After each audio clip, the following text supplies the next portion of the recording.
One of Denmark's largest pension funds announced that it is going to sell its holdings of Tesla stock over Tesla's refusal to bargain with the Swedish mechanics. Which side are you on? Which side are you on? Here's another story about corporate greed, but this is probably going to put a smile on your face. We've been following the issue with Tesla in Scandinavia fairly closely. I'm in intermittent conversation with some journalists over in Sweden, trying to get them on the show. I'd like to get them on the show next week, but we're gonna see what happens. But Tesla is having a big issue with its Swedish with its Swedish part of the company, as their mechanics at Tesla in Sweden have gone on strike. And in Scandinavia, they have, in very many ways, more freedom than workers in the United States. In particular, freedom around their work and the freedom to engage in sympathy strikes when they want to.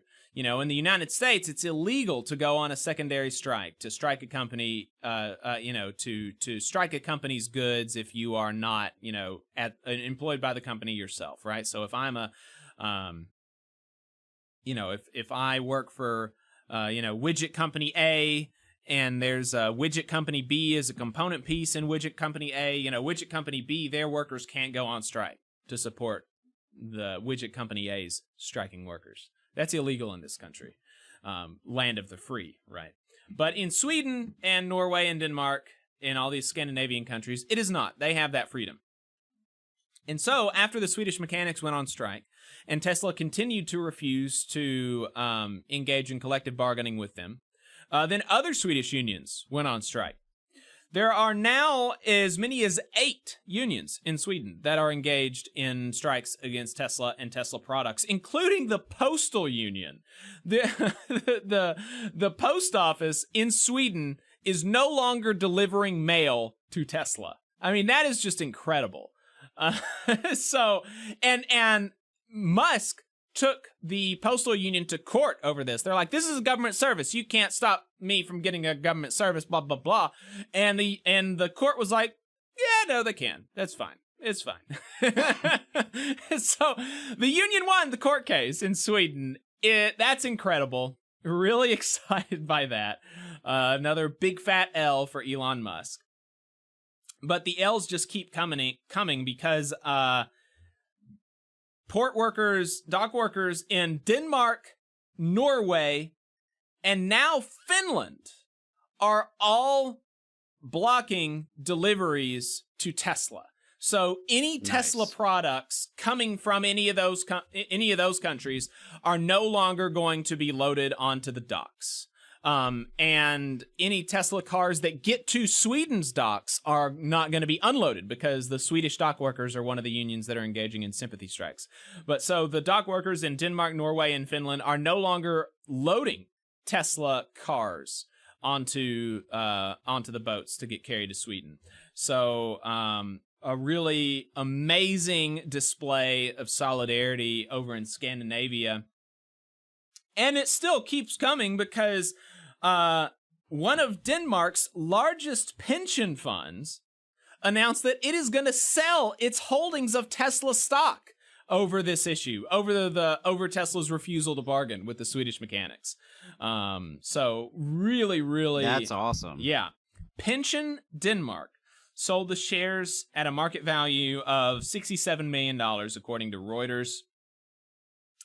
And some Swedish pension funds have also urged Tesla to sign the agreement with the union, according to Reuters, but so far have held off on selling shares. So we're going to see if this trend continues of Scandinavian unions selling shares of Tesla. Now, this is an open question because I really don't know the law. Is there some regulation on pension funds in the United States in doing such a thing? Unions have their own pension funds, and then of course there are state pension funds that unions advocate to defend, and whose members make up the majority of the members. So Mm-hmm. I don't know. I don't know if there is opportunity for more pressure and advocacy around our pension holdings, but something I have considered is how many of us have our retirement invested in evil corporations that fight us all the time during our active life as workers. And that's wild. We're investing in our own demise. And so I really applaud Denmark's pension fund there for taking this stand. I think that's important. You've got to hit them from every angle, right? And they're taking hits. They're taking hits left and right, and I love to see it. Right. I do think that that American pension holders that are held, well, most American pensions are operated jointly with the union and the employer, right? Yeah, it's a good question. I think so. I don't know. It's a question. I don't know. And if you're listening and you have some expertise on pension funds, 844-899-8857. Give us a call. Send us an email. Yeah, let us know what you think. Because that's a topic I haven't really explored, but seeing something like this, it makes you wonder. Yeah. Yeah, and that's oh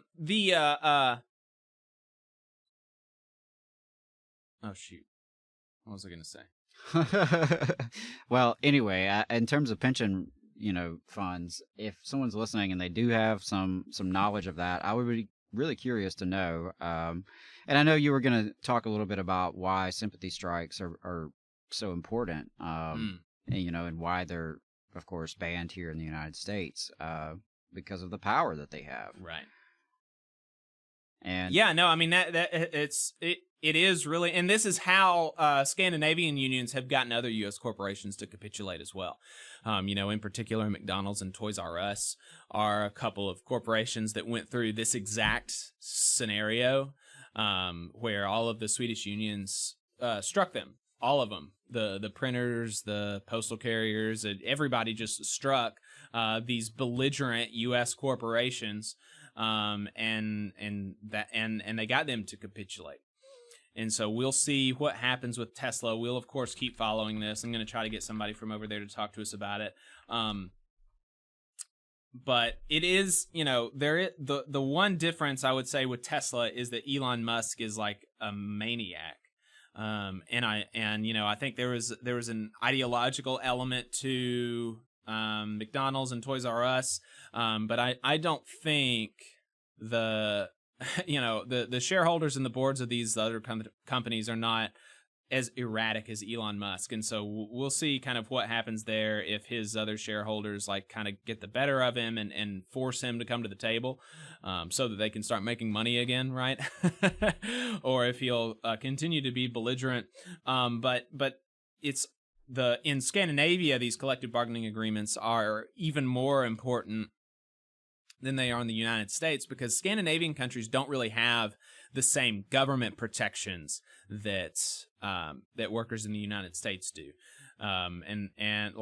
Scandinavian countries, by and large, they don't have minimum wages, they don't have vacation, overtime pay, all of this other stuff. It's all bargained collectively in the collective bargaining agreements. And so because 90% of private sector workers are covered under, union collective bargaining agreements in Finland, Norway, Sweden, Denmark, all these places.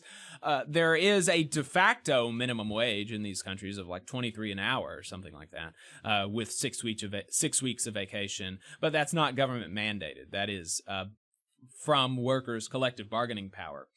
And so that makes this kind of thing all the more important for these unions to be able to win, because it's really an existential kind of thing for them. If Tesla is able to break through and break into their market and continue to operate non-union without the same benefits in collective bargaining agreements that other workers have, then that could be, the tip of the spear for other capital to begin, breaking Scandinavian unions like they have in the United States. And so there's a lot of support in those countries for these unions, and a lot of commitment and a lot of reason to be committed on the part of these unions to beat Tesla here. So we'll keep an eye on it.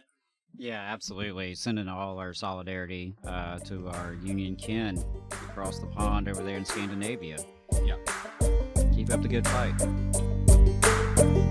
You just saw a clip from the Valley Labor Report. We are live every Saturday morning from 9:30 a.m. till 12:30 p.m. And we pride ourselves on keeping all of our content free to everybody so that we can talk to as many working folks as possible. If you support the work that we're doing, you think that it's important, you think that it's good, then consider making a monthly contribution to the project, and you can do that on our website, tvlr.fm.